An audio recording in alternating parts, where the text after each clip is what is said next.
Oh, and a ending to the video. Everybody, it is Friday night. It's 11 p.m. Eastern time, and I'm surrounded by amazing comic creators. First of all, Will Allred, how are you, buddy? Doing all right, man. It's been a hectic week, but been looking forward to this all week long. Yeah, we knew we had some all-stars this week. We've got 3 campaigns with creators.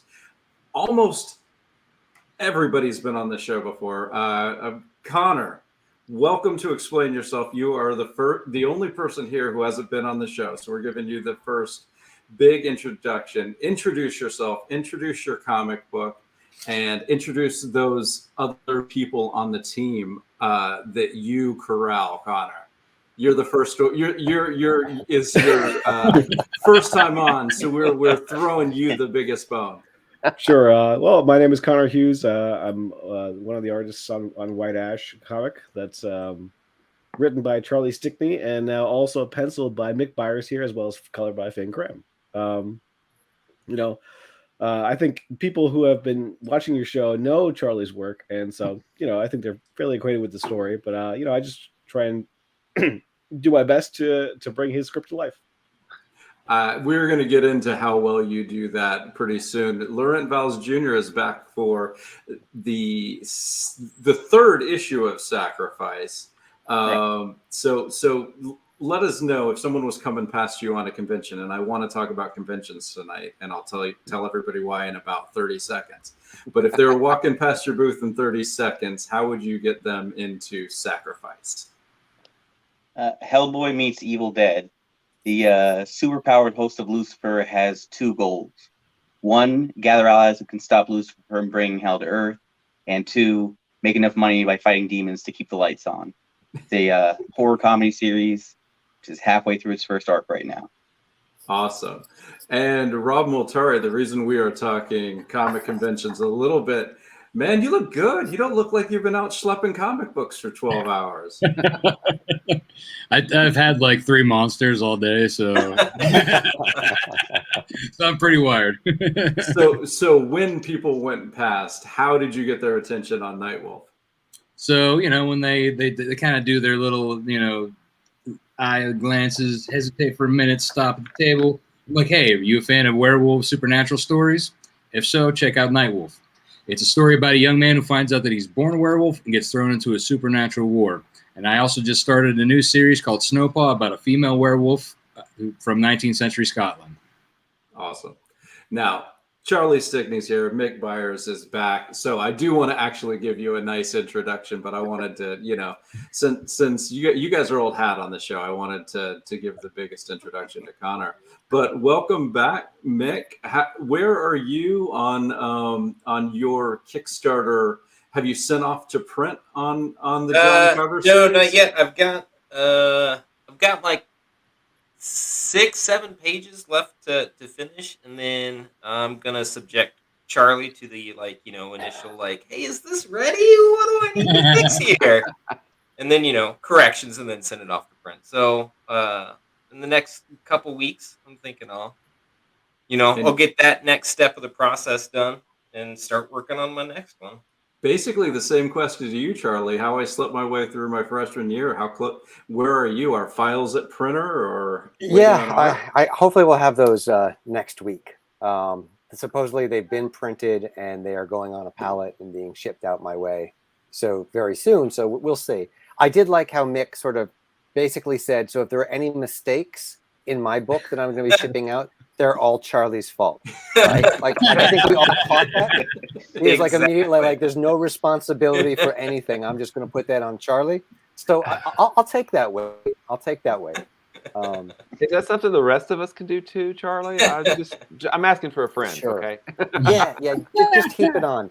Whatever is good in your books is you. Whatever is bad, I am sure was me. So absolutely, I'll take that. Danny Morales. I don't think there's anyone that can control Mick's ability to write as many words on the page. I mean, we did get Danny Morales coming in saying, "Dang, Charlie's everywhere this week." Well, I think that's how you get about 980 plus backers on your campaign in the first week, which I want to say everybody that's here tonight is killing it. But How do you, Charlie, how do you figure out how to be on multiple shows in a week to get your energy together, to keep your thoughts clear? How do you schedule this? Well, I have people for that. No, I wish I had people for that, honestly. No, it's I think like, that's what we're all looking to do. I think one of the great things about being here tonight is there's a bunch of creators, and then we can go and tell our people, oh, I was on this great show last night, and like there was this book Sacrifice, and there was this book Night Wolf. So it's a community, and we're all here for each other, and that's what I love about Kickstarter and crowdfunding in general, is that everyone bands together. So any success on the platform is success for everybody. So yeah, we had a great first week. And, I'm happy that I'm able to then take some of that shine and put it to other campaigns, and hopefully they're having great weeks as well. But in terms of like scheduling, I will also say I felt like this in general was a slower week on Kickstarter than some other weeks. And I think that was partially because one of the things that you can't control on Kickstarter is what other projects launch the same time as you do. Mm-hmm. And when other big projects, like huge projects, come in, they bring in a lot of backers, and there weren't many of those that launched this week. Well, there were a lot that launched last week. So I think it's important for us to go on and do the things we can to try to drum up awareness for all the campaigns that are on, and be like, hey, come check it out and see all these great comics. Yeah, absolutely. You mentioned large projects, and I think there was a Kickstarter reads or a Kickstarter tweet about how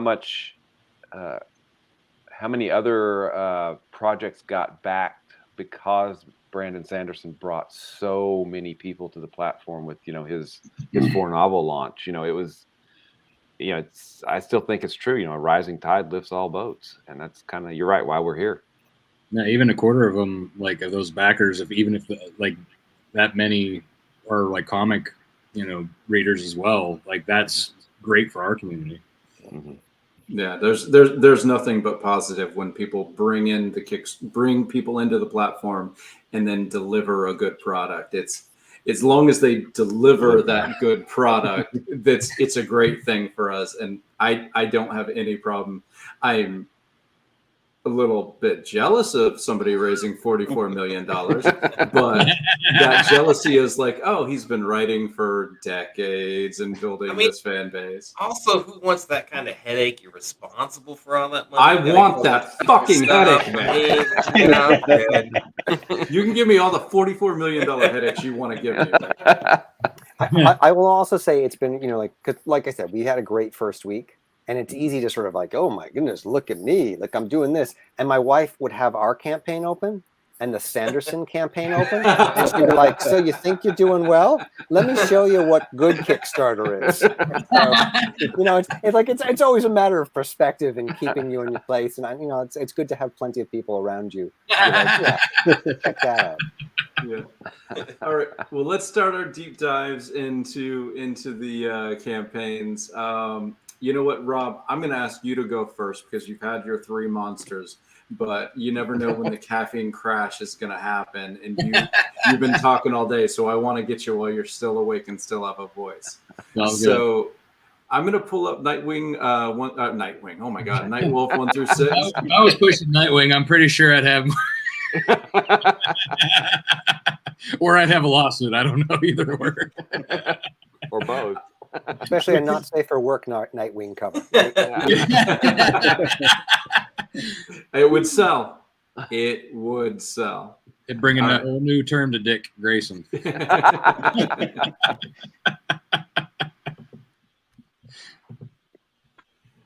All right. So where do we have our heroes as Nightwolf 6 starts, Rob? So this takes place right after 5, where they're doing the training montage in the Appalachian Mountains, and basically it's also kind of like where you see Lord Malice trying to continue to sway Jennifer to his side, and so he's also sending, now that they're aware of where Nightwolf and Snowpaw are at the moment, they start sending forces in and separate the two to be able to kind of like take them on one at a time without without Snowpaw being able to come to his aid and kind of like there's a lot of sleight of hand, if you will, in this issue that you think it's one thing, but it'll end up being another. And we introduce a new female vampire into the mix as well. One thing I love about the entire thing is kind of like everything is on the table with Nightwolf. Werewolves, vampires, you've got kind of tech-based heroes that Snowpaw works with. Mm-hmm. Is there any monster that's off the table, or is this, anything could happen in your comic? I think it's anything can happen. Like in my universe, it's there's just anything can happen. Everything goes. People don't see it, but once their eyes are open to it, you're like, holy shit, it's there. Kind of situation. Mm-hmm. Kind of like similar to like the scene here, the massacre at the school dance. It's like they had no idea what was going on, and then once it shit hit the fan, literally shit hit the fan. As you can see in that scene. Yeah, no, you are not shy about body counts. That's what I've always said to you. It's like, well, that's that, and it's funny too, because like that wedding scene at the beginning. There's a wedding scene at the beginning of issue 6. And there's definitely a body pile up there, and so like that cover that CB Zane did for me, I call it the Red Wedding. Well, now you've got with issue 6 here, you've got your hardcover and trade for the first 4 issues, right? And then you have a single issue for 5 and a single issue for 6. Are you going to kind of stick with like 4-issue arcs and collect them that way, or? Yeah, so there's 12 issues written for this particular story arc, but it's kind of broken into like chunks in a manner. So like I felt like 4 issues per volume was a nice number, and so the second volume will come out after issue 8 has been published. And but yeah, for the way I do things here, like I lay out the single issues like for the catch-up tiers in this, but if they want to grab just issue 6 and then go into the add-ons, they can grab the trades for issues 1 through 4 and then get issue 5 as well to kind of fill in that. So I give them different options, ways to be able to pick things up. And if they want to get like the single issues of mix match 1 through 4, I also like note in my add-on section that more add-ons will be available in backer kit after the campaign's over. Do you warn them that if they get the single issues, they don't get the 4-page inserts by the world's greatest writer, Travis Gibb? So humble are we?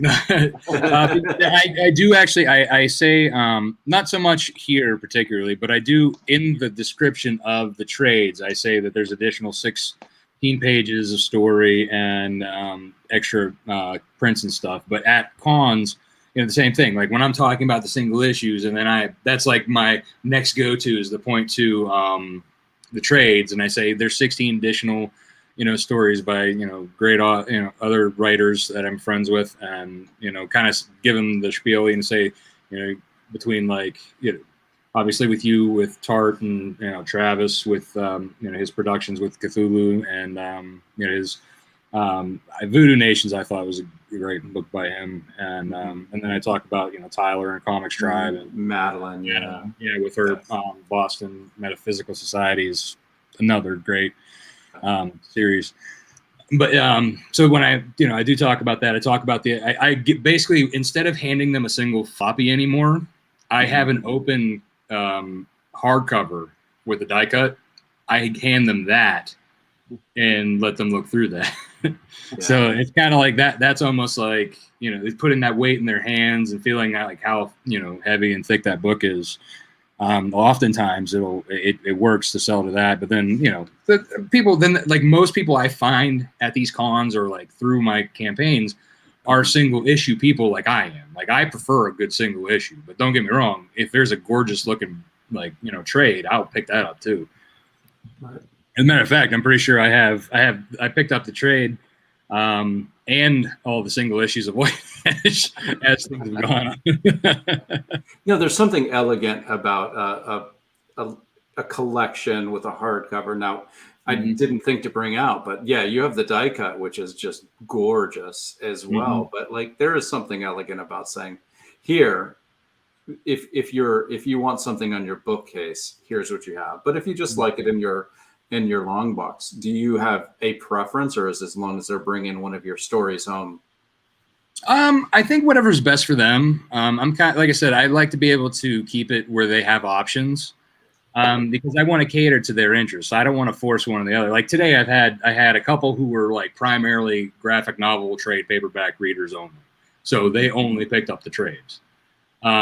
And I wasn't going to force them to say, "Oh no, you should get issue 5 too," because then you'll continue the story. I'm like, "No, man, here, sign up for the email list, and when the second volume comes out, then you can get it when it comes out." And I even mentioned to them too that like once volume 3 comes out, I plan on during that campaign having a slipcase where they can slide all 3 volumes in, because the way the volumes are going to work together is there's a long for the hard cover, there's a large, like kind of like a stone looking carving where there's like a big battle scene with the werewolves, and there's going to be claw marks on each one revealing the 3 different werewolves in the story.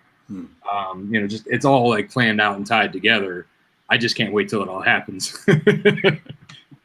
Well, who's the rest of your team on the book? I mean, you're doing the writing, right? And yes. So my full-time team, my illustrator is Carlos Herrera. He also does colors as well, but he does just the illustration for the interiors. He colors his own covers, and then Gat Melvin is my colorist as well. Wait, I'm confused. Carlos colors himself, but then you said you have a colorist, or what did I miss there? Carlos he colors his covers. He colors his covers. Yeah, I'm sorry. Yeah, but he only does the interior line art. Okay, gotcha. Gat does, yeah. All right. Only. And you letter. That's good when you're talking about artists. They only do that part. I agree, like the people who only do line art. So go on. Sorry, just like writers are only the writers, right? Yeah. But we actually are only the writers. I mean, come on. We really are. I letter my book. That's true. Oh, okay. That's what I was going to. Who's the letterer on the book, Rob? What's that? Who's the letterer on the book, Rob? On this book, it's me. On Snowpaw, it is Dave Lentz. I have to give credit where credit's due there. Dave does an amazing job. So why did you make that choice? So there's 2 reasons. One, I came down to a timing thing before Snowpaw launched, and the other was that Snowpaw, I felt like I wrote that like more recently I feel like I'm a little more of a mature writer than when I wrote Nightwolf all those years ago. So as I'm lettering, there's actually edits being made when I'm putting the book. So, there might be something where I'm like, oh man, that was terrible. Let me fix that. Whereas Snowpaw was like recent, and it's been approved and ready to go, and it's handed off. So I don't have to really worry about that. I could just walk away, read it wherever he's done. Whereas, like I said, Nightwolf, Carlos is able to pretty much capture the scene. Even if it's like a dialogue change, often I'm like, I kind of make that last minute edit and try. Sometimes he does an artistic change that sometimes also has to change my dialogue a little bit. Mm-hmm. So I kind of make those calls on the fly and then just have my editor kind of relook at it, at the very end. Right. So cool. Awesome. And you're known. Oh, sorry. You're known for your variant covers in your Kickstarter. So who do you have this campaign, and what do you have going on? Right on. So for this campaign, CB Zane, as we mentioned, he did the one with the wedding scene, and then we have Chris Enott. He did the Black Claw and Snowpaw variant.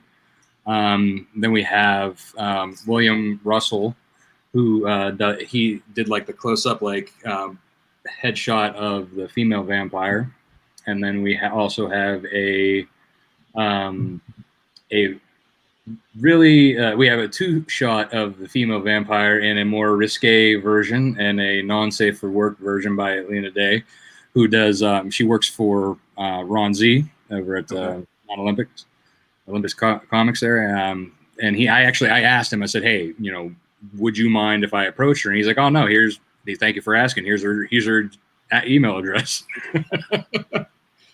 And he's like, by the way, I have a few others that I want to keep employed as well. Do you want them too? And I'm like, later.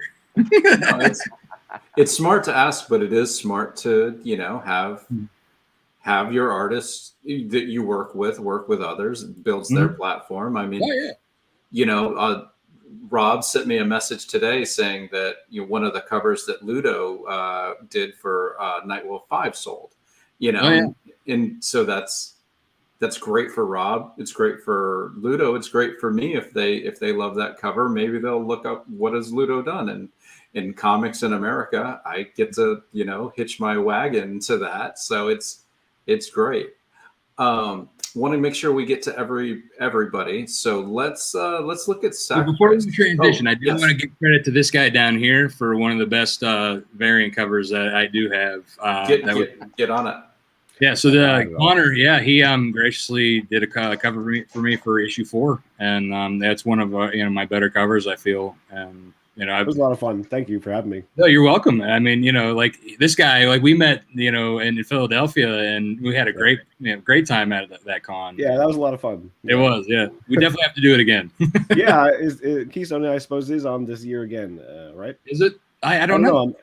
I haven't heard anything from them yet. But I was going to actually try and do Steel City Con, like you were suggesting all those years ago now. Nice. I mean, I wasn't sure if it was going to be open, again. So we're driving. You've got 2 more days. Yeah. Yeah. I was talking to Charlie about it last week. Like last week, he's like, "Oh yeah, I should do that one." I was like, and for the Pittsburgh area, this is like the one for Pittsburgh. I mean, there's a growing one called Three Rivers that I'm doing in June, but yeah, the Steel City has been picking up, and I wouldn't be surprised if you would reach out to them. They probably would be like, oh yeah, you could be guest spring, come on in, kind of situation. Yeah. I'd rather like go through get a proper table and so forth. Like, hey, I'll do it next year. It's fine. Yeah. Or hey, we can get tables together. It's all good.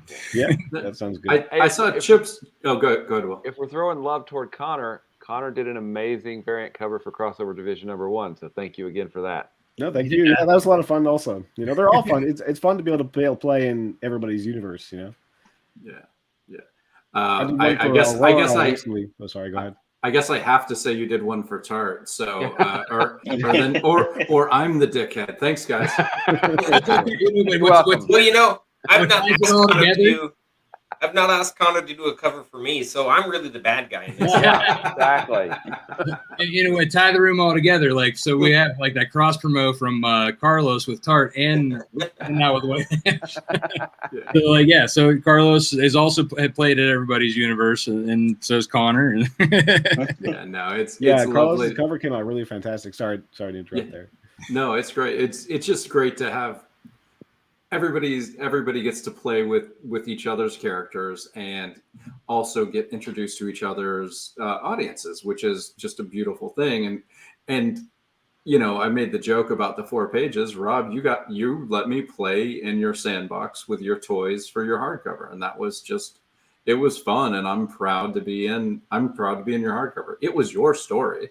I mean, Rob said, all right, he's here. These are the characters, and I need the characters to get from here to here in the 4 pages. I got to figure out how they got from A to Z, but it was your story, and it was fun to play. So it's but you came up with such a great idea, and how you presented that.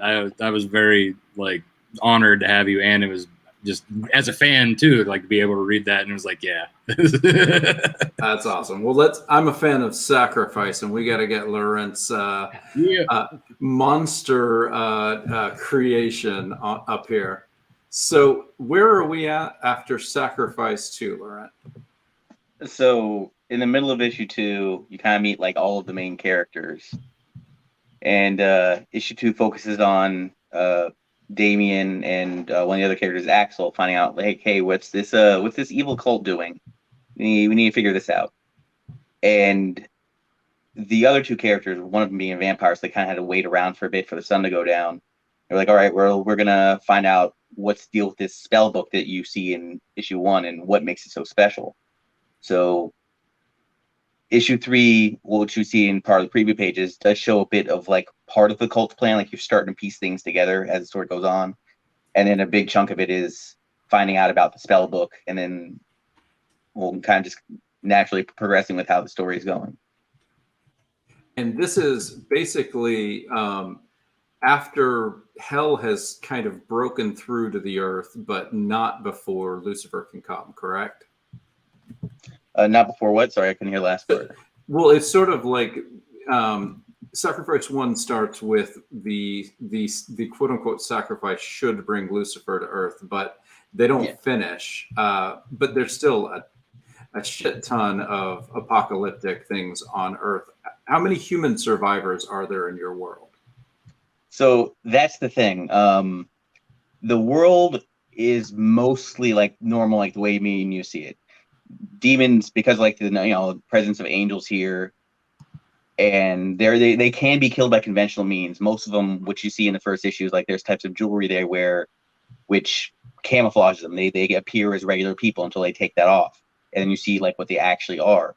So for the modern man, like people don't know about this stuff. Everything as far as magic and demons and all is pretty hidden in plain sight. It isn't until you get into certain areas where like, hey, no one's around, that you see what they truly are. I have Now, to go you, figure out what my dog's barking at. I will be right back. Sorry. If I remember right, you design most of the demons, and they're all different and just insane. So I love the demons in your book. They're amazing. thank you. So it is collaboration, a lot of it between myself and my artist. Some of them, like I'll have certain aspects that, like, some of them will be things I've actually seen. Like I have vivid dreams all the time, a lot of nightmares, to the point where I kind of got used to it. But a lot of them will come from that, or ideas that I've had. I'm like, hey, this would work really well. Like there was a demon in the first issue that I remember. It's like Frankenstein concepts that I really liked. Like it's a 4-legged thing that crawls around. In my mind, part is like, all right, the dog hawk type thing, but instead like how it works with like mechanical legs. I imagine like these type of bone things, like this open chest that has like tentacles come out. Like a lot of things I kind of piled together. I was like, I feel like this would work for like some type of monster. I've always just liked thinking up type designs like that, and my artist like knocks it out of the park. Do you have a very clear idea, or do you have kind of like a concept that you sketch out and refine when you design them? No, I can't sketch anything. Well, there's one thing I actually have art in my book in the second issue. The reveal of all the main characters, heroes, villains, all that is something I drew. Which I mean, that's in there for a comedic effect because it is a horror comedy series. But a lot of it is I talk to my artist, and a lot of it comes down to like sending reference pictures because he's from Taiwan. So like there is a bit of a language barrier. We usually work through it, but a lot of times I'm like, hey, I'll think of the closest thing to what I'm thinking of and send a picture to him. It's like, this is this part of it that I'm thinking about. And we work that until we get either close to like, hey, this is what I was talking about, or, oh, that ended up being a little bit better than what I was imagining. But he's definitely like, when we got in the scenes where like there's just more and more demons in it, and he's been taking like the reign with a lot of them, like, thank God, because it's a lot to try and like think of like a bunch of unique stuff, but he's getting a real talent for it, and I'm glad he's able to do that. Gotcha. Now you've mentioned your artist. Who's with you on the book here? Who's the rest of the team? So the artist is a guy named UJ Chen.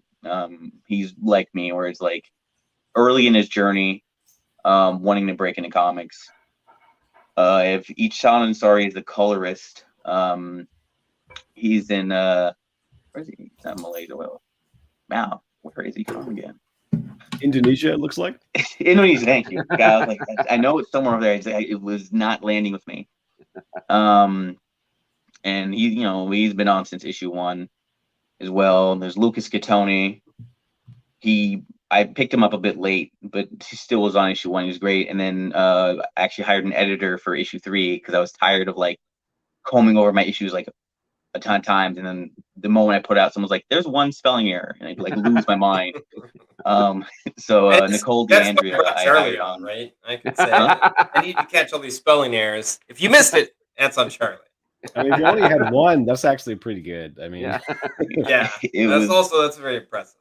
when it you read was things one hundreds of in issue times. 1 and one in issue 2, and I was so proud at first. I was like, yeah, I've combed over this a million times. There's no way there's anything. And then within a day, like, one of my friends who bought it, he's like, hey man, this is great. There's one area you put what was it? I think I put the word butt twice somewhere. I was like, I We missed a are our lot, own but worst I got editors. back here for the second butt. Nicole's great though. I also, I work with Nicole on different things, and she's also looking over White Ash a little bit too. As much as I would like to throw it to Mick, I don't know if that's probably the best thing to do. So I get someone who knows what they're doing to actually look at things. she's been a joy to work with. I never really worked with an editor before. I didn't know what it was going to be like, and I was like, okay. I mean, I'm tired of making mistakes, and it's actually on the show. I think Blake McCarthy, the writer of Territory. It was him and Kevin who were talking about her. And I was like, okay, well, two people I trust. I'm friends with, vouch for her, so I'll reach out. And she's been nothing but pleasant. Awesome. Now, this is the third issue. I assume you still have, catch-up tiers so that they can get the first and second issue to get the whole story, right? Yes. Awesome. It's been a pretty sweet ride so far. I've been very happy. I did not expect the turnout I got. I'm very happy with all the support I have, and just looking forward to seeing new faces. Hopefully cons. My first con's gonna be in a few months, so I'm looking forward to that. Oh, cool. Where are you? What part of the country are you in? So I'm in Florida, Tampa Bay specifically, and Orlando MegaCon is the con I put in my submission for it, but they haven't told anyone like, hey, for sure you're in or you're not. So I mean, I put in for it like a month ago and seeing if I can get make it there. How many issues are you doing, or is it just ongoing? So that I kind of have up in the air, where I have a couple of logical places I could end it. If it's doing really well, I can go on for a little bit longer, but bare minimum, I want to get to 12 issues. Like I can end the story at 12 if I want to, or if it's like, hey, this is going, I can explore some of the other ideas I had. Nice. I personally think, as somebody who's backed your first two, you're saying like you're happy that people came out. Well, I think you've earned it because the books are good. You're delivering on time, and they come in a beautiful, like they're packaged beautifully. So like you're doing everything right, and you're building upon your success by delivering a good book on time that feels good in your hands. So I think you can expect people to come out like this, but it always still feels good when people come out, even if you feel like you've done the work. Yeah. Sorry. And you said you're breaking into comics. Sorry, that ship has sailed, man. You have broken in. You are in it. You're printed. You have sent to people's houses. You are in it. Exactly. Yeah. I usually don't know what to think about it because like it's really surreal. Like hey, I make dumb Bigfoot jokes in my books from here in town that people seem to laugh at, and then I don't know. It's really humbling. I'm just very happy with everything I had so far. From this time last year, when I was planning my first Kickstarter and hoping I'd even get to a couple issues, I didn't know how the support would be. To here now, where people like my stuff, and I'm just happy. At the very least, I'm happy about that. Like that puts a smile on my face. I'm glad I'm bringing something to people that they enjoy. Definitely, it's a good book, and I'm excited for you to get to at least 12. And if that's where you decide to end it, that's great. But hopefully you're having enough interest at that point to go on to whatever comes after. So let's get to White Ash. We've got like we joke about Charlie because everybody, not everybody, but a lot of people come on and say, yeah, I didn't think I could do this, and then Charlie Stickney told me I should, and I have a career. And so Charlie, as we usually mess with you, but when you're here, why don't we be sincere? Where did the idea for White Ash come? How did you find Connor? And Connor, what did you think when you guys first started talking about this fantasy comic about a town filled with secrets? Charlie, So you want to take it? I'll go real quick, and then because I, you know, as Danny said earlier in the chat, you know, I've been everywhere this week.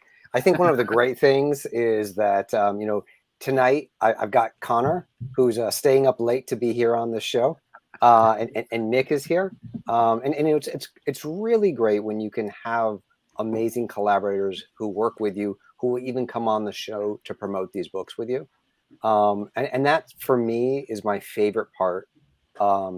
Of the journey that I've gone on is that I've gotten to meet these amazing people who work with me. But but really quickly, you know, the core idea. I'll just, you know, I was watching a movie, and like you look at the core relationship between the two characters, and maybe I'll just spoil it because it's been out forever and it's in the chat. But it's like it's a grounded fantasy about a guy who finds out he comes from a family of dwarves, and the girl he's fallen in love with comes from a family of elves, and it's set in you know, it's set in rural Pennsylvania. So it's you know, what it's really about is it's about a young guy who, you know, is about to go off to college because he doesn't want to be what his father was, which is a coal miner. And he's like, I don't want any of that. I want to go forge my own legacy. But then he finds out his dad's legacy isn't quite as simple as he thought it was, as we all do. When we find out, you know, who we think our parents are isn't exactly who, you know, who they are. And then how much that actually influences who we're going to become. And so then you have to weigh how much of that from the past do I want to make into who I am going forward, and how much do I want to forge my own path. So that's what the whole first arc is kind of about. It's about that moment when you're in your, you know, your late teens, early 20s, when you have to define yourself as a person, but it's through this lens of a town set in, you know, in coal mining country in Pennsylvania, and about a guy who finds out he's, you know, half a dwarf. So like, you know, like that's like, there's a lot more going on there. And when I set out to make this, I basically just cast a wide net on the internet, you know, because obviously the internet is the safest place to go looking for friends. You know, and because I was offering these friends, these new friends, money, I had lots of these new friends be like, hey, we'd love to be your friend and work with you on this project. And so then I went through all of those friends, and I decided Connor was going to be the best friend. And then I quickly realized I was going to add other friends to the team too. So it became Connor, and then there was Finn Cram, and then we invited Mick to come play too. So it's just really just been this wonderful collaboration, and I am so lucky as a creator to have this team and to have the kind of response that we've had, which has let us keep building the team, building the universe, and bringing more people in, and you know, getting to you know, getting to you know, just keep building the world, building what we're doing, and keep doing it. So, but I'll throw it over to Connor, and he can tell you how crazy it is to, you know, to do this with me, and then Mick can explain why he would, you know, fathom getting involved with the two of us, which I still don't understand. So, well, to answer also the question initially posed, which was the you know, what did I think about the story first? You know, what really caught me about Charlie's writing is the fact that the story functions on so many levels, like, and it's so like structurally sound that, you know, you could take out any of the elements, and the story still works because the characters are all there, and whether they're an elf or a dwarf, or whether they're a coal miner or like a capitalist, Gilded Age capitalist type person, you know, it still works, and that's what's so great about, I think, what Charlie does with White Ash, and so what I that's what I really liked about, because I think what also drew possibly Charlie to my work was also the storytelling, or was the emphasis on that kind of the aspect of it, to make it sure it's solid and readable. And I think in a similar way, I think Charlie's writing also has those features as well. So I think in that regard, you know, I think we're a match. Like, as much as I can be a match for Charlie, I think I that is a match there. yeah, it was, just to quickly gush about Connor, because, you know, we should all gush about Connor, even if you're using him for variant covers, and, you know, we need to bring in other artists to finish the book because of that. You know, I think you know, his storytelling is so solid. And when I was like, I also come from a background where I worked in animation. So one of my oldest friends is an animation director who does storyboards for a lot of the biggest animated things that you see. And he was looking over, you know, all of these with me when I had narrowed it down to about 15. And he was basically just like, throw all these others out. Who is this guy? He's like, he's your friend. Like this is the one that you want to, you know, start a relationship with, you know, get into bed with quickly. So, you know, and that was from someone, again, who at that point was doing, you know, big shows. And he could immediately see just how clean Connor's storytelling was. And as a writer, I think that's what we all want. You know, it's great if you have the sizzle or the stylistic appeal that, you know, brings in the fans. But as writers, we just want someone who can tell our story. And that, you know, was what initially said to me, you know, let's do this together.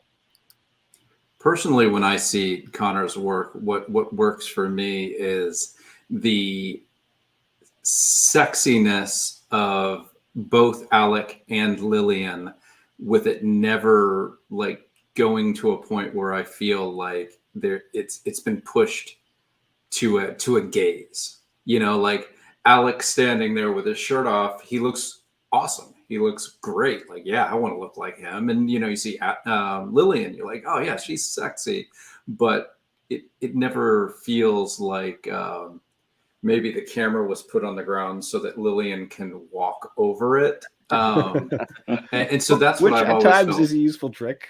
I will say this, because this is like a little bit of White Ash behind the scenes. So I was like, yeah, I want this Connor guy, but I'm not sure if he can draw sexy. Right? like this is like I was looking at Connor's early work, and like we're like, this is back like 2016. I was like, his storytelling is so good, but the book's got to have a little sex appeal. So we had a little back and forth where he's like, I can do sexy, I just don't usually do sexy. I was like, I think we need to find like a little sexy in there. And so we're going back and forth. And of course now, like, people come to Connor sometimes for the sexy. So, you know, it's the evolution of that I take full responsibility for. You know, before that, you know, Connor didn't understand what sex was, but now he is the master of sex because of me. Yeah, You also take credit for that, Charlie. You take full credit, like Kevin and I take credit for all of your success after this show, right? Yes. You guys know that, right? Yeah. Oh, and on Connor's point earlier, I think everyone here should be asking for guest spots at conventions. The worst they can do is say no. But everyone up here who has done books, you've done books. People are buying your stuff. You are worthy guests. Especially Connor, who, you know, like, because you continually say things like, I need to, no, have them throw the roses at you and lay it down. Go be a guest where, you know, someone carries you on the shoulders and says, you know, buy this guy's stuff. That's what we all want. So, you know, take it if they'll give it to you. Well, let's show some of this sexy Connor art and a little bit of Mick's art. Well, before I go on the page, Mick, you're doing some illustrations on White Ash now. How did you get corralled onto this book? So, like, pretty much anytime Charlie asks me a question, I just immediately answer yes, because like I'm waiting for that question to be, do you want to draw for me? And I'm just like, whatever it is, yes, I'm in. Like, don't finish your sales pitch, just yes, I'm already there. So this time I said yes, and he did actually want me to draw for him. So I was like, fuck, now it's too late. I can't take it back. But I mean, like, I met Charlie and Connor online. Again, we've discussed the safest of places. And I started watching Connor stream frequently on Twitch. I met Charlie through there. We talked back and forth. Like, as I've said before, Charlie then like pushed me into like this, you know, Kickstarter journey. And it was like committing to that and drawing at the same time with Connor that I feel like leveled my art up from like well-intentioned amateur to like, oh shit, I can actually do this, and like people will buy these books from me. That's gotta feel great, right? It does. It's like I kind of get what you're saying about like you know, will people still want to buy this from me in 12 issues? Like, do I have a career here? Like, the imposter syndrome never goes away. And it's what like this campaign is, you know, a third of the way in on White Ash. And like I still refer to it as Charlie and Connor's campaign. And Charlie's like, but you're here too. I'm like, but that was a mistake. No one expects me to be here. Like eventually I'll say like, oh, I'm a part of this campaign. So yeah, I mean, like, You can say that when you come fly out to help fulfill it. Just just oh yeah, no, I'm pretty sure I'm busy that week. That month, you mean? Yeah, for sure. I think the first thing we need to do is we need to get him to shill it on his Twitch. Then he can maybe shill it at San Diego. Oh, that's true. Yeah, I have a terrible time. Like, I even wrote my own books on Twitch. But like, I always knew like I respect them so much as creators and as like mentors, both of them, both like artistically, writerly, businessly, like really between the two of them, you get the whole gamut. And like, yeah, like when he asked me, I was shocked. Like, I mean, I'd already said yes, but I didn't have like, this is a career highlight for me if I can like stop myself from gushing too much. Like, as a child, I always wanted to work on Superman books. When I started to draw my own books, it's like I just want to work on my own stuff and be happy. And then Charlie asked me to be part of this project. It's like, nope, this is it. This is the peak of my career. I'm drawing this book and then I'm out. It's got to retire after this. I can't beat this. I mean, okay, so you're scaling the highest mountain so far. I'll give you that. But this isn't the peak of your career. You have quite a bit of drawing left. Now, I don't know. I mean, I put it all on the page out here, and it's you gotta know when to walk away. Well, I mean, you've got your Queen of Mars books, which are awesome, by the way, from a fellow ERB fan. But also you had your other series before that. Rovers, yeah. And like, yeah, I kickstarted Rovers in 2018, and then it was too successful, and I decided to take a 3-year break to refocus. So I didn't kickstart my next book until 2021, and it was completely different.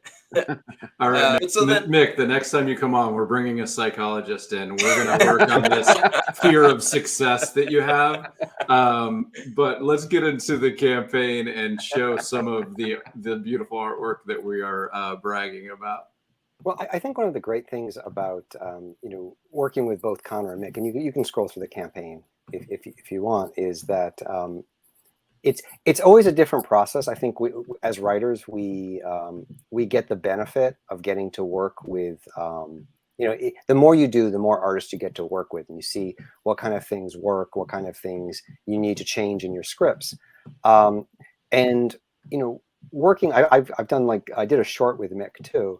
The difference, when I'm working with Mick, is Mick writes a lot of his own stuff, so I want to, make sure, like, it's like, not that I want to defer anything to him, but I want to give him a little bit more freedom there. With Connor, I give Connor so much freedom visually to go play, but like when you're writing with someone who's also a writer, you want to write to things that they like.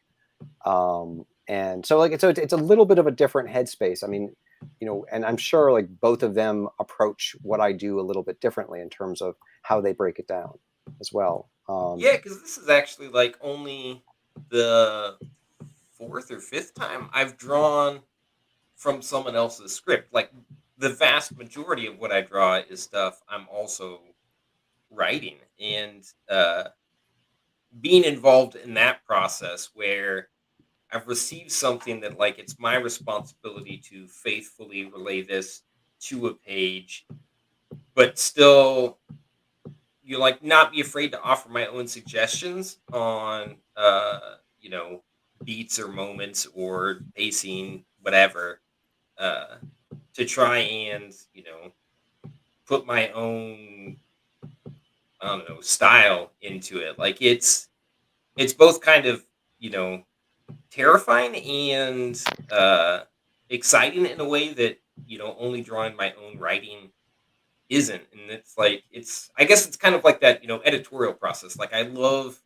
having an editor because that always makes the story stronger, and like getting the script from Charlie, laying it out and be like, well, I did this because I thought it worked better this way, and then he can either say yes, or no, because I need it set up this way for something later on. And it's like, I love that back and forth involved in the making of the book. Right, and what's also really interesting and I think fun about this is, we're doing a 64-page issue. It's the back half of the story is the one that Mick is penciling and laying out, and then Connor is doing the finishing on it, which brings it a little bit back into the White Ash style.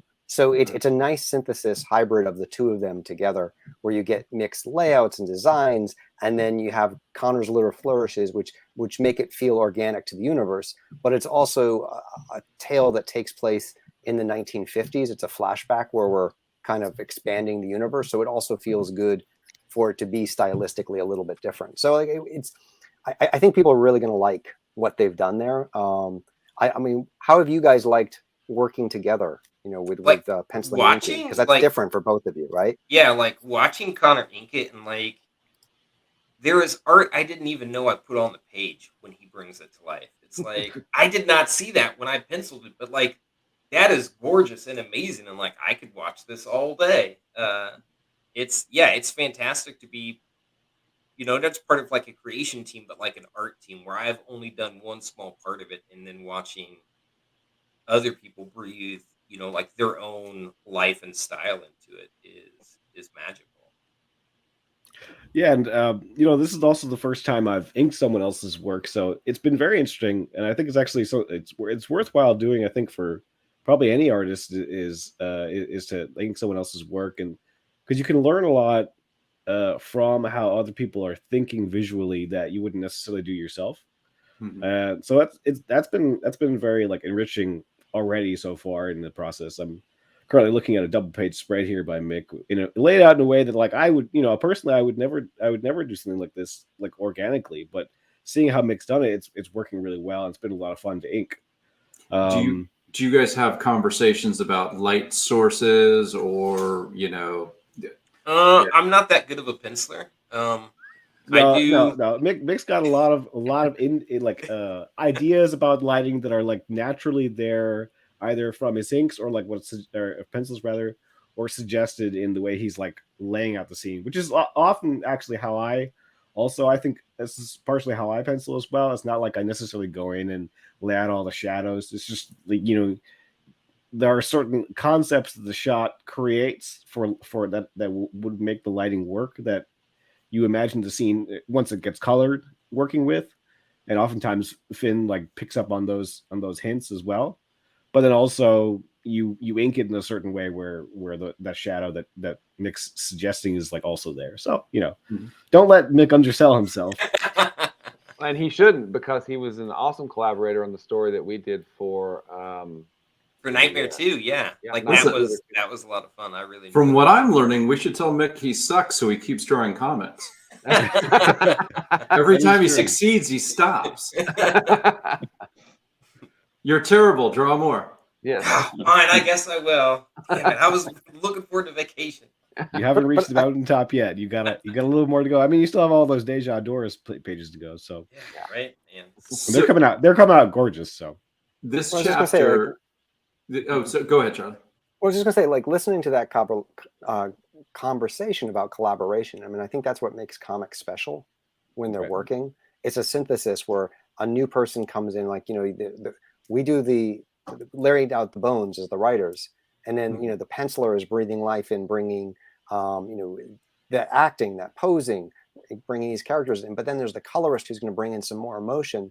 And I think when you hear like people talking about your work in that considered tone, that's what you want from collaborators. When you're listening to them go back and forth about how much they respect what the other is doing, that's what you want everyone on your team to be doing. And I think that's what I've been really lucky to have so far. And I know you, Kevin, you feel that way, and Rob, I'm guessing you feel that way. I don't know about Sacrifice. I assume you feel that way as well. Because I think but that's what we all want. That's what we all aspire to. And so I love hearing the two of them talk like that. Well, and it's interesting too, because Connor, you letter the book as well, don't you? Yeah, that's right. So, I mean, not only are you there kind of at that first stage, where you've penciled it, or the second stage, where in this case where you're inking Mick, but then after Finn lays down the colors, you come back and then, guide the reader basically through the panels, because you're laying down the letters as well, which is really kind of cool. Yeah, I mean, in general, what I like to do is I like to lay out the letters more or less as soon as possible. When in the case when I'm penciling, the first thing I do is I put letters on the page because I like having the balloons there, and I like including the balloons as part of the design of the page. That's how I was taught, and that's what I like to do, and it helps inform the writing. And in this case, we collaborated on some of the pages to make sure that the lettering would work, and then others we could let go. So I got to play a little bit afterwards on most of them, I'd say.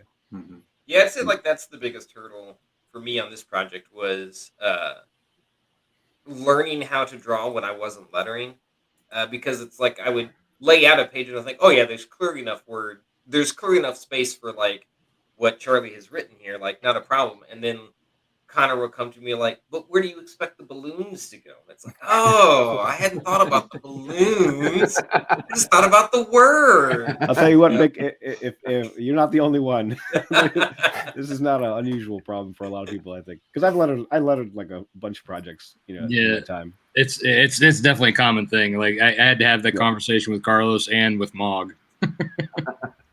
Well, and that's interesting because I've heard that some letterers like the writer to go ahead and spot, where they think the letters should go. Whereas most of the letterers I've worked with are like, you guys are the artists. I'm out. You do your thing because I can't. All right. Is that? Charlie, did you start out spotting, or did you just leave it to Connor because he's awesome, and leave it to Mick because he's awesome? No, I personally, I leave it to Connor, and then if I have some specific note, I'll come in.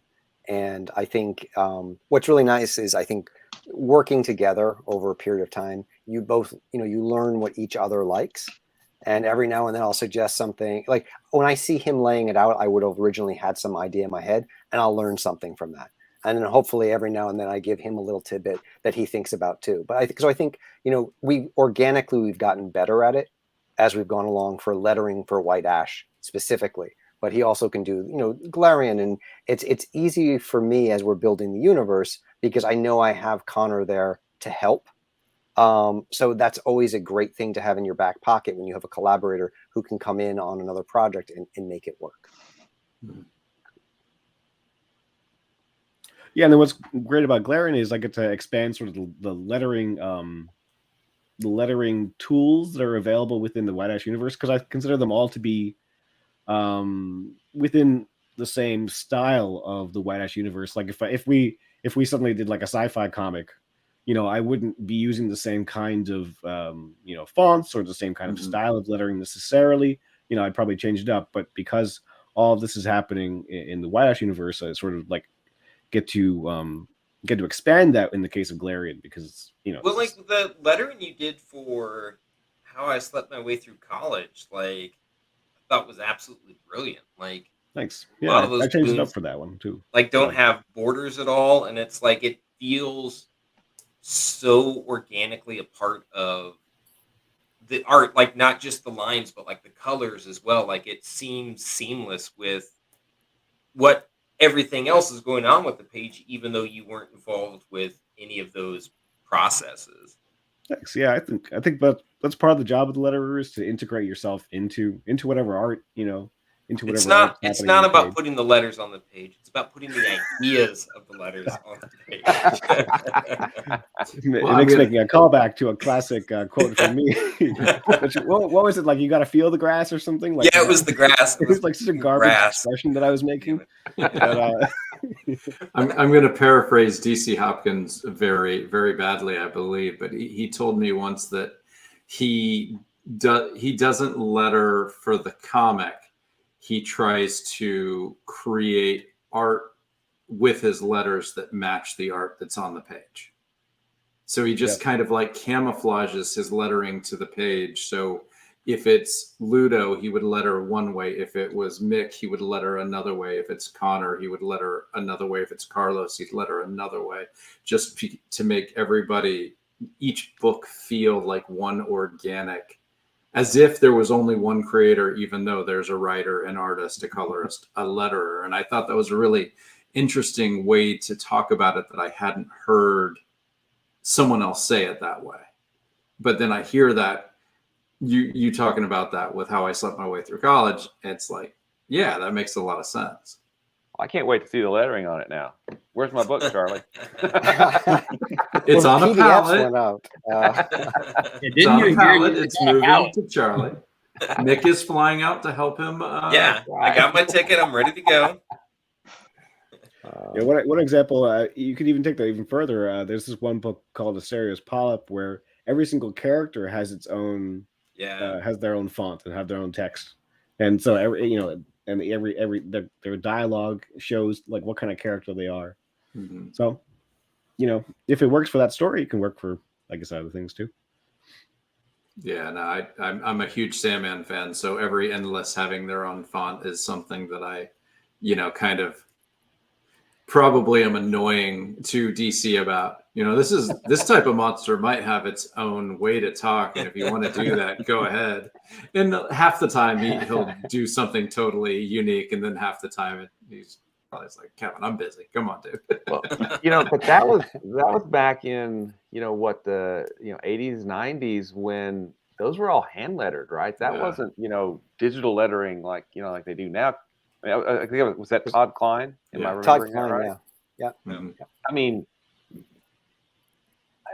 I cannot imagine, getting a page of art and then having to touch it and put letters on it, in a permanent manner. That would just freak me out. Yeah, I agree. Good morning, Wedge. Well, I think a lot of it was done with overlays, though. If I remember correctly, they would letter on an overlay, and that would be a sheet that they would stat on, maybe cut out and then paste. Way back in the day, in like the 90s, I spent a summer at Marvel interning there, and like they were still doing some of that, and also the hand coloring of the books, right, where they actually had the colorist and they would do the coloring and they would paint it, and then they would have to write all the numbers for someone to separate so they knew what the different inks were for the different things, and someone would have to make it. Was, it's nice to be able to do, back in the day, we would have to be all in the same room to do this too, right? Mhm. Right. We have to sell tickets and have people watching us talk about comics. And we'd have to be naked. Oh, wait. Sorry. That may have been a nightmare. Ignore that. That's how Terry Jones wrote. That's not how comics have to be made. And it gives new meaning to the Marvel bullpen. I met there was kind of almost a celebrity down here named Alan Bellman. He was one of he did background art for some of the first Captain America comics. Like Captain America had been on for about a year, and I think was it Joe Simon that and Kirby. and Kirby. I guess they were still the quote unquote artists, but they wanted to get some backgrounds done, and he got hired on it, and kind of after about 10 years decided that there was more money and doing something else. So he got out, but at like 80 years old, he got really into the con scene down here in South Florida, and he'd go to everything. And he was just sweet old guy, and his wife would come in all red, white, and blue, and he'd take photos with you with the big action arms. But Alan Bellman was saying that 20 years after he worked there, he went on the tour of the bullpen, and Stan Lee literally screamed, "Is that Alan? Alan, get over here!" And Alan came over and he shook his hand and he went, "I need 3 pages. You get it." I'm just kidding. Yeah, it's so good to see you. So, true or not, because I never always knew what Alan was telling, whether it was a good story or a good story, but it was a good story. Yeah, for sure. And like I just see a thing. Was there a bullpen when I interned? There still was a bullpen, but it was mostly, like I said, for lettering touch-ups, for art touch-ups, for some color work that was what was happening. But I'd say the highlight was one day, and it's Sergio Aragones. Is that I'm gonna That sounds right. came into the bullpen, and he brought with him. He had the bootleg copy of the Corman Fantastic Four. that he brought in because no one had seen it. We had only all heard of it. And so he brought in his bootleg VHS. And so I watched that with him and the Marvel bullpen, with him doing his own Mystery Science Theater 3000 version of the Fantastic Four Corman version, which was insane and amazing. So like that's when you say bullpen and Marvel, that's like that's my memory of that was the highlight of the summer that I was there. Man, I thought you were going to say he brought in his original Gru, and I was excited about that, but it took a turn that was even better. Yeah, I mean, it was an interesting time because that was also just the shift when Image was starting to come out with some of their books, and so Marvel was doing all those crazy foil covers, and everyone there was like, "Oh, it used to be great here." I'm like, "What are you telling me? Like this is the best time ever?" Because I was in college and I thought like I'm at Marvel and like how could it be better than this?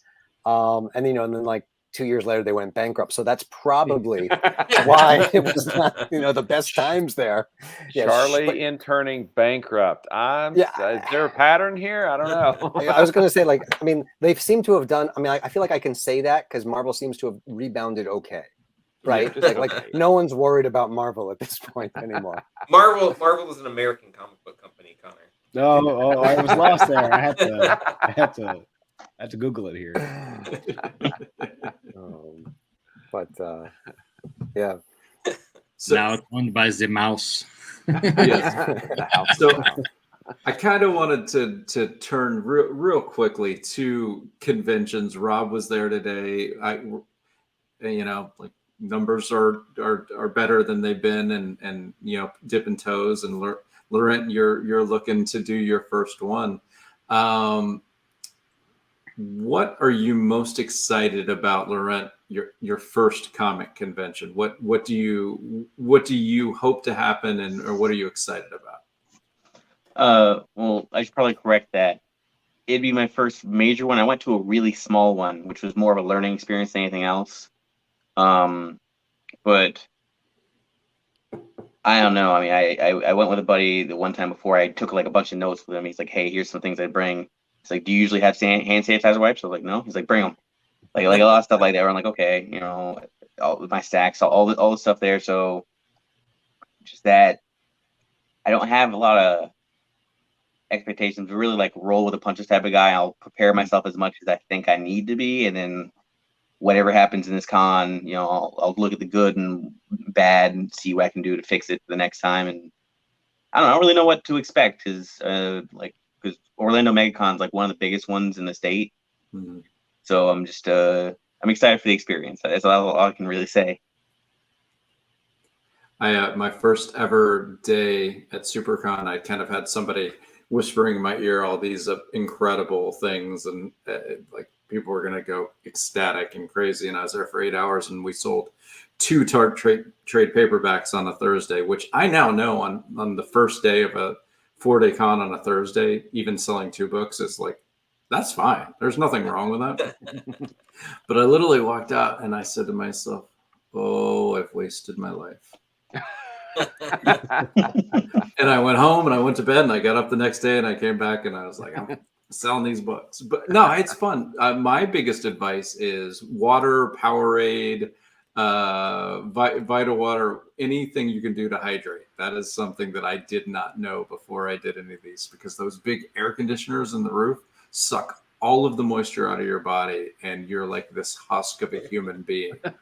My advice is don't hydrate at all. You don't want to leave the table to go to the restroom. You don't know how it's going to affect your internal rhythms. You just don't eat. You don't drink. It makes for a long weekend, but it's kept me alive so far. Yeah, the pressure on your bladder causes you to want to sell more. So what you need to do is somehow listen to both of our advice. I'll find a way to evolve between now and then where I can simultaneously need really water and not need it. Yeah. One thing I would throw out that I just did this last con that I found invaluable is we had some of these floor mats that were left over from when my kids were little that would piece together, and they're like about that thick of foam. Mm-hmm. Just putting those behind the table so you have something to stand on, so you're not standing on concrete for a bunch of hours. It's game changing. You can just stand up all day because you're on a squishy floor. It'll save your legs, your feet, and your back. Yeah. And I also want to give a shout out if she ever watches this, Madeline Holly Rosling, who does Boston Metaphysical. Before I did my first con, I had lunch with her, and she took me through like everything that you should have for a convention. And she's like, this is where you can get a rolling cart. This is the kind of thing that you need. And we just went through everything from soup to nuts. And she's like, this is how you do a convention. And I was like, great. And she's like, so what's your first convention going to be? I was like, San Diego Comic-Con.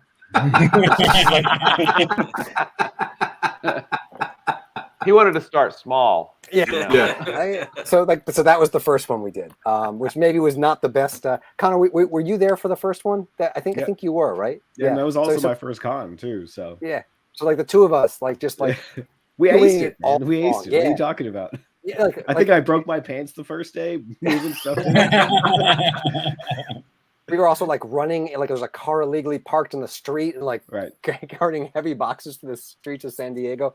Anyway, we didn't get proper access to where like the normal loading docks come in through the truck. So we just have to like run things from the front door. It was high stress. And like you said, your pants broke, and so you get a safety pin trying to hold the pants up as we were loading the tables. It was rough. And and mind you, this is the first time we've ever met in person, right? I was like, yeah, hey, it's nice to meet you. My pants are falling down, and I'm like, hey, I'm a complete mess. We don't know what we're doing, but let's do this. San Diego. Yeah, you got to do it. Wedge says, as a germaphobe, it boggles the mind thinking about all the hands you guys shake at these cons. And Onishi Press says, whatever our next con is, we'll be waving to people and not shaking hands.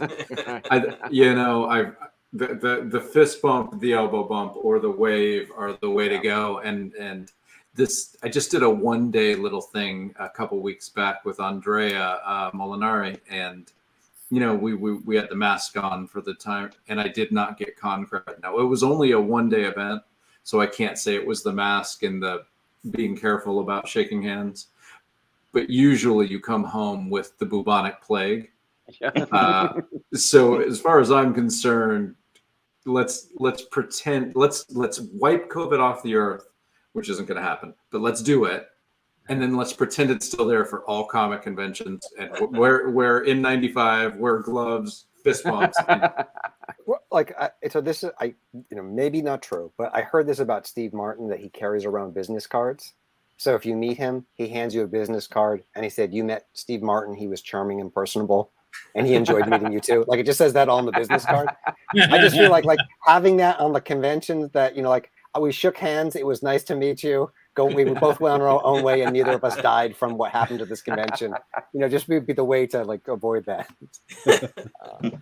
Tyler James had, I don't know if I think he did a couple of podcasts on it for the Comic Launch podcast, but a con kit, where you have like a tackle box or something that has your kind of stuff, tape and pins to sign with, safety pins. To hold up pants, and all the kind of stuff that you think you might need.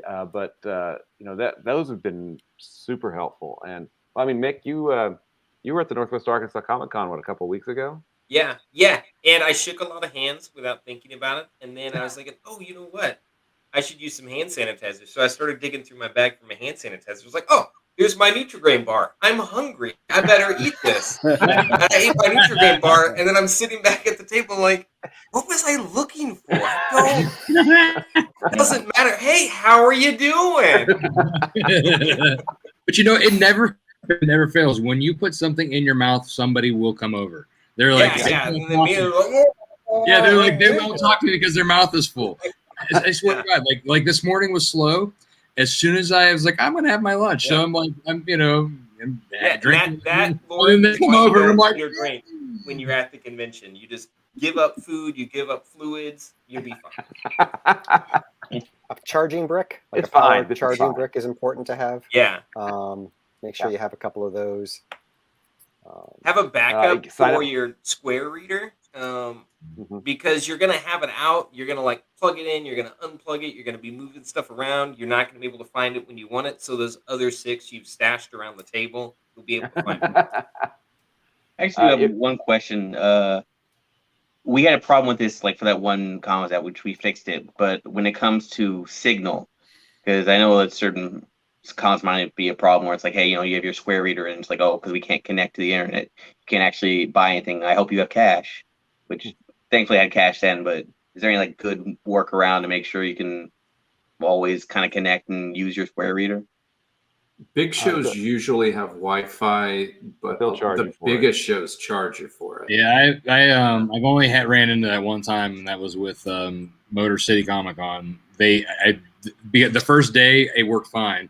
I swear, the next day they put on some kind of a signal blocker and forced people to buy their internet.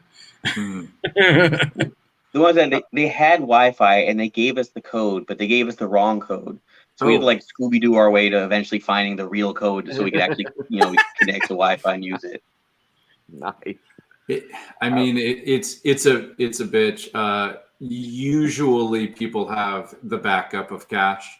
They want to use their card for convenience, but they also want to be able to see other things. So usually if you just can't get signal, they will pay cash, but you'd prefer to be somewhere.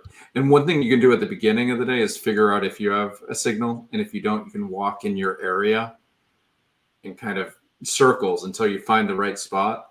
The show I was with Andrea, we would run to one doorway, which was the only place we could get a signal, and it would charge, and we'd run back to the table. It was like a 32-foot run back.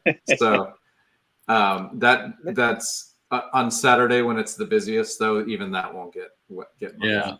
Sometimes you're at the mercy. You just got to bite the bullet and pay for the internet, because you don't want to lose that sale. Because if that one sale might be enough to pay for the internet, and then you have the rest to make up for it. Yeah. Right. Well, Yeah. and, So like you check during load in. Like that's also the thing to do. Like when you're doing your load in, that's when you check for your signal to make sure that you have a good strong one there. And if you don't, then you go to the convention organizer and say, hey, I've got no signal. What's the workaround there? So I mean, well, and you also want to be able, I'm assuming you have like a mailing list, either Substack, MailChimp, or something like that. You want to make sure that you can, get signups for those. And MailChimp's really good about giving you an offline version that it'll just collect, like if you have an iPad or something, you can just have them type it in. And then when you get signal, with Wi-Fi, they all upload, and, you've got them signed in. Or you can just use pencil and paper too for something like that. Yeah, the MailChimp, that's what I do. And I have, I could probably even pull up and show you like how I have it. Yeah, every time, like when I'm doing my spiel, I'll say, as I'm signing comics, I'll say, hey, well, I'm signing comics. You want to sign up for my newsletter? Join the Wolf Pack. Sorry. Join the Wolf Pack. That's right. I went away. Yeah. I touched the button. Yeah, there. Like you give that nice little thing. They can look at it, sign up, boom. And then if it's connected to the internet, it goes right there, and you can have that automated welcome series. Start hitting it. and then also I was going to say, just be friends with your neighbors. Like that's always the important thing. Get to know them so they can spell you for breaks. It's great when you know people, but when you don't, get to know the people. And if you make friends, you get to have them do your covers for you. Yeah. Sit by an artist. Always sit by an artist if it's possible. Listen, that was a happy accident that Connor and I got put next to each other. But we're very lucky. Yeah, him and I chatted the whole weekend while my dad fell asleep over in the corner. It is great. It is great when you can get someone to also table with you. I think that's nice too. You want to make sure you have someone who is complimentary to what you do. And maybe if you have slightly different audiences, so you're not just like stealing the exact same thing from the other person. Like a funny horror comic wouldn't necessarily be the best thing for you to have at your table to rent, like right next to you. With crazy monsters that person also has a dream taken from his dreams to put into his comic. Although maybe like that's its own thing. Support it. I see. As you have ritual tiers in your Kickstarter, it's pretty cool. Yeah. A lot of people are able to put stuff in it. It's some fun with it. I think it is. I mean, but sorry. Go ahead. I was just going to say, like, if there's anyone in the chat who hasn't backed everyone's books yet, we just gave you a great show. 100%. That was free entertainment. Now you're gonna go back sacrifice. You're gonna go back Night Wolf. That's Are all you I'm not saying. entertained? Absolutely. We don't bring people on if we don't think they're great people, great creators with great books. So thank you guys very much for joining us. Why don't we do 30 seconds on each book just for the people who popped in. I think, what order did we do them? I don't know what order we did them in. Laurent, let's get you practice for MegaCon. You've got 40 people walking past. How do you get them interested in Sacrifice? Hellboy meets the Evil Dead. The superpowered host of Lucifer has 2 goals: to gather allies who can stop Lucifer's resurrection and bring hell to Earth, and to make enough money through fighting demons to keep the lights on. Beautiful. All right, let's see. I think, Mick, this is your campaign. I am putting you in that. So you have to do the 30-second pitch for a White Ash. Am I involved in that? And you have to use the term "our book White Ash." So Twice. So there's this book, White Ash, I fell down a hole into. So our book, White Ash, written by Charlie Stickney, art provided by Connor Hughes, myself, Finn Cram, is a rural Pennsylvania horror, romance, fantasy, coming of age adventure. Nope, I lost it. I'm sorry. Damn it. I didn't have a wrap up. It's been on Kickstarter, 4 times before? And then the other 2 issues were Scouter. It's been here 5 times. It's been on Kickstarter frequently. Charlie has been described to me, not by Charlie himself, as the king, duke, or earl of Kickstarter. He knows what he's doing. He knows how to write a story. He knows how to put a team together. It's a fantastic book, and it is, my immense honor to be a part of it this time out. That's great, and I think you did pretty good for your first time on this comic. So, Rob, that's what you have to do, right? I mean, sometimes you got to get the attention, right? Yeah. As they're walking by, and then they're like, "What the hell?" Usually, like I said, they would walk by and and they kind of take that glance. You get that minute or that second, actually, to even get their attention. So you're like, "Hey, you like werewolves, supernatural stories? Well, then check out Night Wolf. It's a story about a young man who finds out that he's born a werewolf and gets thrown into a supernatural war. And then check out this other series that I got going off featuring a female werewolf in the 19th century Scotland. With awesome art by Mog Park. Yeah. Hey, do you like Game of Thrones? Which is one thing I'm really super excited about is Chicago. I get to actually meet her in person. Oh, cool. Yeah, her and I will both be there, and I think we're gonna have a great weekend. When is Chicago? That's in July. Okay. That's the Fan Expo. It used to be Wizard World. That's another one that Fan Expo took over. Awesome. All right. Well, gentlemen, this week it is I won't say who said this, but one of the non-gentlemen, and not because they were rude. One of the ladies that joined us one time came in and said, "Oh, good. I thought this was going to be a total sausage party. Tonight it was." So, gentlemen, thank you very much for joining us. If it is dinner time and you need to go eat, or if it is late or you've been at a con and you need to go to sleep, your responsibility is done.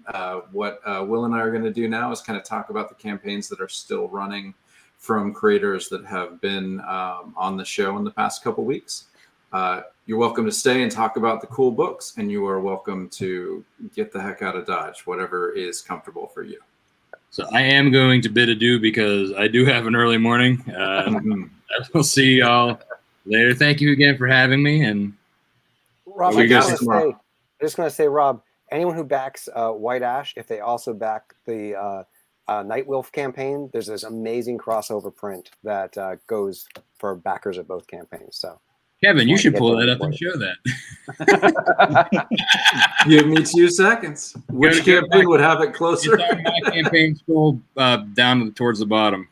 All right. I just figured I'd bring that up before you left. And I appreciate that. Just Yeah, it's drag a really that nice thing all looking the way print down, too. yeah. I got a really section for crossovers all the way down there.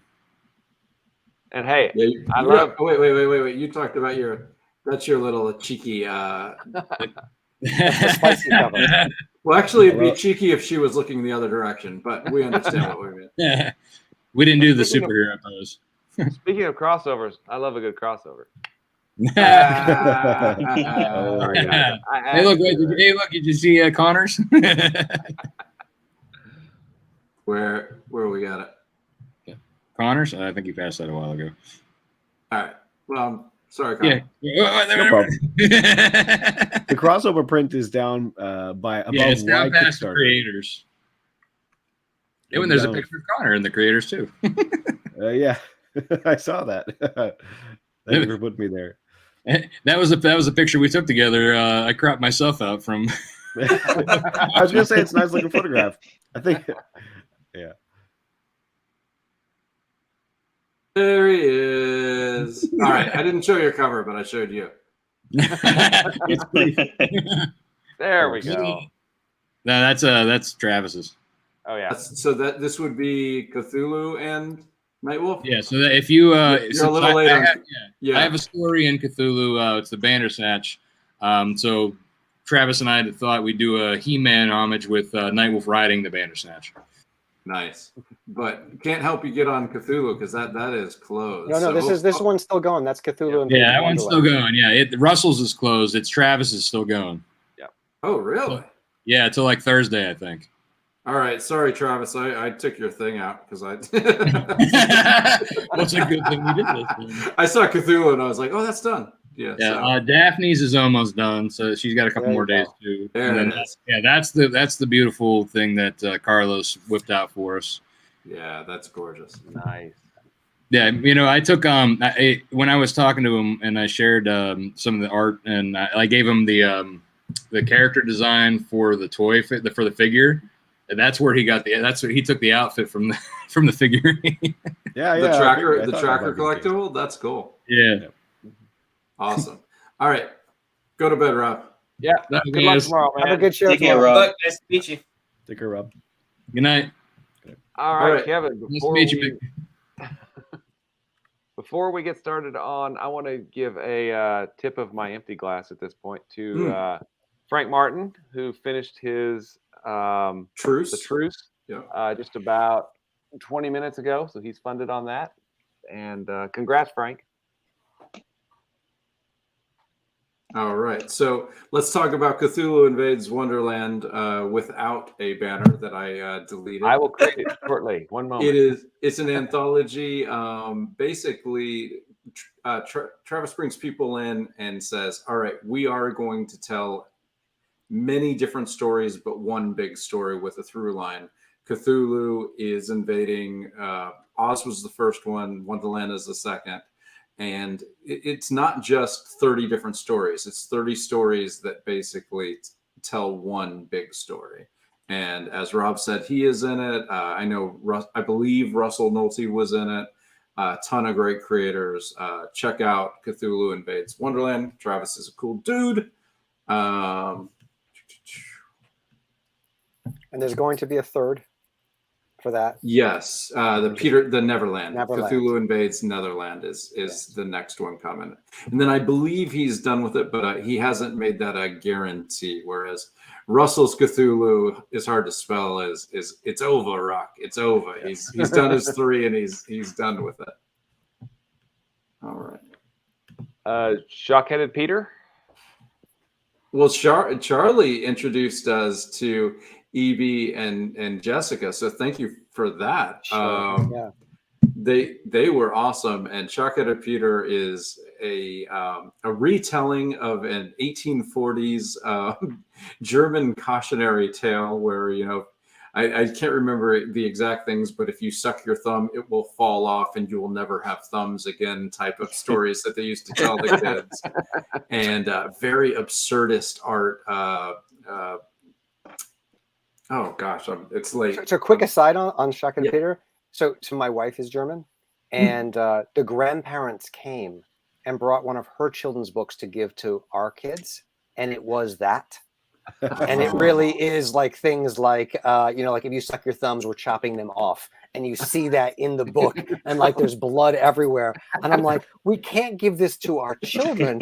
And she's like, I can't believe my parents gave it to me, because it was the same copy that she had when she was a child. And we were both horrified by this thing. And so like they're like, hey, I've got this obscure German, fairy tale. I was like, yeah, I know that one. It's terrifying. Wow. You'll make a great comic, but it's not coming to my house. At least not where the kids can see it. Like it'll go in my collection. So people should back it. It's a great campaign, and Ethan and Jessica are great people. Yeah, I thank you. And you gave me time to come up with Beetlejuice. It's a very Beetlejuice type horror story. Just kind of beautiful, weird art, and definitely surreal. worth checking. Yes. And Samantha was with us earlier tonight, and the Witchtober coloring book and sketchbook. Basically, the coloring book was her Witchtober artwork of last October. She did, the full month of witch drawings, and she's turning it into a very intricate and beautiful adult coloring book. So if you need to get zen, you need to calm down, or like me, you need to get a good gift for your wife, you back the coloring book. And if you just want an awesome art book, you can get the sketchbook, or obviously you can get both. And Samantha was just super cool. And she's also a great artist to hire for variant covers. I just want to put that out there. I know she did one for Mick that did really well. So if you're looking for variant covers, she's super cool.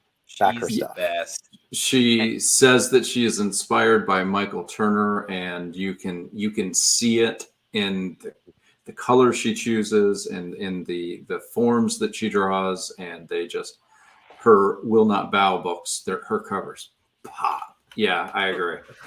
And we need a trade or a hardcover or both of her Will Not Bow. So Mick, Connor, Charlie, keep beyond that. I keep being on that, guys. I pester her about every day, but like, so what are you drawing today? What's going on? And another awesome writer artist goes by Inky Beast on Instagram and Twitter. Nine Crow is a psychological horror about basically a town where there have been a lot of disappearances, and the young female protagonist starts to explore and investigate, and just beautiful artwork. I'm it's late. I'm tired. Yeah. Well, and if you're looking for it, See, we always say the show goes off of the rails at this point, but Yeah. People should back it. Everyone Yeah. should back it. That was what we wanted to get to, right? and if you're looking That was for the it, goal. Nine Crow is one word, Yes. not two words. Nine Crow. looks is- like How many more days is that one live for? 1 second. It looks There's like only the- 1 second. Back it now. It goes until April 23rd. And It I looks think like that was Oh, sorry. Go ahead.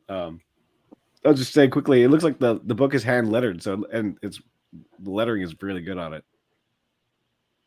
she does everything. Yeah. Dora Mitchell, she does everything. She writes it, she draws it, she letters it. It's all her brain, and just really, really extraordinary. Like the artwork reminded me of Charles Addams, and she said that was one of the books that at like 6 or 7 she was given that inspired her to start art. So it's a unique book, and I'm really excited to get that one. And we had people who've been reading it as a web comic who kept coming in talking about how excited they were to find out how it ends. So we know that the first 70-80% of that book is awesome.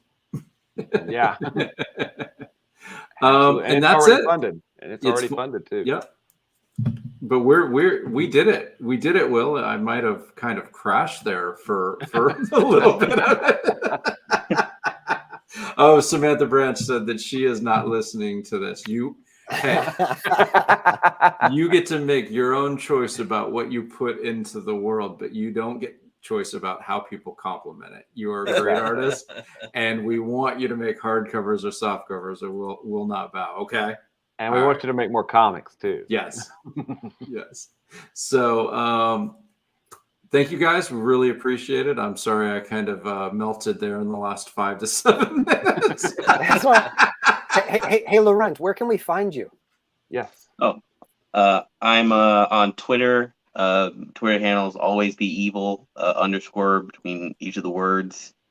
I'm on Instagram as well, same handle, but I'm more active on Twitter. Those are the 2 spots to find me at the moment. You know, everybody can do that too. We should probably do that each time. Mick, what's your Twitter or Instagram handle, whatever you prefer? I am Mick Comiker, MCCOMICKER on Twitch, Twitter, Instagram, Twitch. I said Twitch already. I'm starting to Kevin Joseph over here, and it's not going great. But yeah, that's everywhere I'm at. It's contagious. Be careful, Connor. Well, I'm on at Connor Hughes 1N for the Connor on Twitter. I'm on CNRHUS on Instagram and Connor Hughes on Twitch. All right. And Charlie, where do they find you, bud? Well, I just want to say, like, Connor and Nick have great Twitch streams, which they do during the day. So if you like to watch people make incredible art, it's so fun just to have that on the background and just be able to see them draw. So I'm just going to put a plug for both of their Twitch streams. I will For say me, that, you can. Go ahead. Oh, sorry. I was just going to say one of my favorite things to draw to is Connor drawing. You can find me at Charles Stickney on Twitter or at White Ash Comic on Instagram, but Twitter is where I do most of my business. So you can just reach out to me there. All right. Everybody that was in the comment section, thank you so much for joining us. We appreciate it. We'll see you next week. I think. Let me look at who we might have hopefully invited. It's getting long, Will. Maybe we might need a new document. It is getting kind of long. It's nice because this is the show that people want to be on. I mean, we've been. I think Will and I are just very lucky to have awesome people who are willing to come and share each other's projects and be part of that Kickstarter community that Charlie talked about. And we just appreciate being able to talk comics every week. Right now we have Travis B. Hill is going to be on for Techno Nights, which is a Dauntless Stories crowdfunding. They call it the Green Light package, or it's a green light where it's not Kickstarter specifically, but it's crowdfunding within the Dauntless Stories website. So we're going to talk to Travis and hear a little bit more about the green light system next week. And you know what? People are launching all the time. It was about 3 weeks ago that Travis Gibb launched on a Thursday, and I was like, "Hey, what you doing tomorrow night?" The Dauntless Stories. Didn't we have what? Frankie White, eat my flesh, drink my blood. That was a good book. I don't know if you read that, but that was a little horrifying. Yeah, and Sky Patridge had I think exclusive cover for the hardcover, right? Yeah. Am I saying her name properly? Sure. Yeah. I am an expert. All right, let's end on that. Will, you are an expert. Good night, everybody.